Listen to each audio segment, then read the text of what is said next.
Hey guys, and welcome back to the channel. Today we have some brand new news covering Obi-Wan Kenobi, from Palpatine himself potentially and likely returning to the Kenobi series, as well as our first piece of leaked merchandise for the Kenobi series. Before we get into it, according to my analytics, a lot of you guys that watch the channel haven't actually subscribed yet, so if you've been enjoying the content and would like to stay up with everything Kenobi, Star Wars in general, and more, be sure to force crush that subscribe button. Now my friends, let's get into the news. Recently, Ian McDiarmid, who of course portrayed the Emperor in both the original trilogy's Return of the Jedi, the prequels, as well as The Rise of Skywalker, actually was interviewed about returning to the role of Palpatine, where in the interview, Ian doesn't outright confirm his return to the Star Wars franchise. However, he does allude to the fact that Vader would be around during the era of Kenobi that Star Wars is going to explore in the upcoming series, with the Emperor being one of the most prominent figures of the era lurking in the shadows, as put directly by McDiarmid. And it would make sense with the appearance of a prominent Jedi Master like Obi-Wan Kenobi that Palpatine himself would arise at some point throughout the series, especially after we received word that Vader would be integral to the series and that both Kenobi and Vader would have a rematch, not one, but two duels throughout the course of the series, with this being a major development about the show about a week ago. In this actual interview itself, Ian does hint at the fact that he will be returning as Papa Palpy in the Kenobi series, with this being his full quote. "I think I have to accept that, thanks to my ungrateful granddaughter, my annihilation was finally final. But of course, Darth Vader is back in the new Obi-Wan Kenobi television series, so I suppose it's not impossible that one day his mentor might be discovered once again sulking in the shadows." Narratively, it does make sense for Palpatine to return to the Kenobi series, as again, he is the Emperor of the entire galaxy, but more importantly, his relationship to Vader. I think throughout the course of the series, Darth Vader himself, along with Obi-Wan, will go through their own respective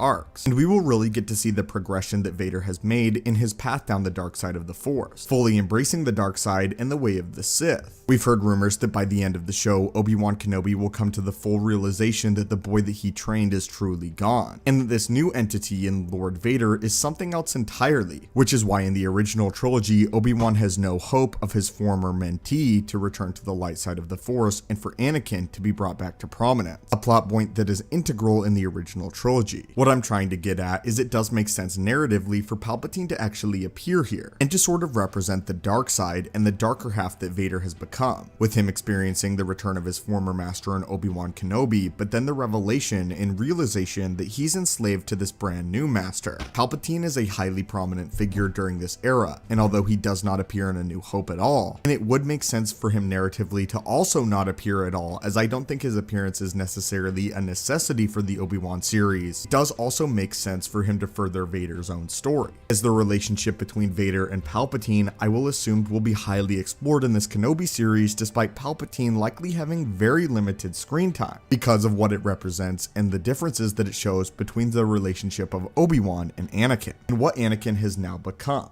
And what better way to do that than to have Palpatine himself ultimately return yet again for a brief cameo. In addition to this, we also got some leaked Star Wars merch for Kenobi yet again, this time basically showcasing a brand new art of Obi-Wan as well as Darth Vader. The reason that we can tell that this is actually from Kenobi is from the poster itself. As you can see, the collar in the art and the toy are very different from Obi-Wan's Revenge of the Sith depiction, and is exactly identical to what we see in the Kenobi poster. So what exactly does this mean? Well, obviously every fan and Star Wars watcher on the planet knows exactly what Obi-Wan and Vader look like, so their designs aren't anything shocking at all. What this does indicate, however, is that Disney is very much moving forward with Kenobi, and this is actually a very good sign that the trailer could be on the near horizon. But anyway, my friends, what are your guys' thoughts on this? What are your thoughts on Ian McDiarmid talking about his return as Palpatine potentially in the Obi-Wan Kenobi series? And do you think that this makes sense narratively? Also, what are your thoughts on some of the first merchandise for the Kenobi show? As always, my friends, if you want to stay up to date with everything Obi-Wan and Star Wars related, force crush that subscribe button, and I'll hopefully catch you in the next video.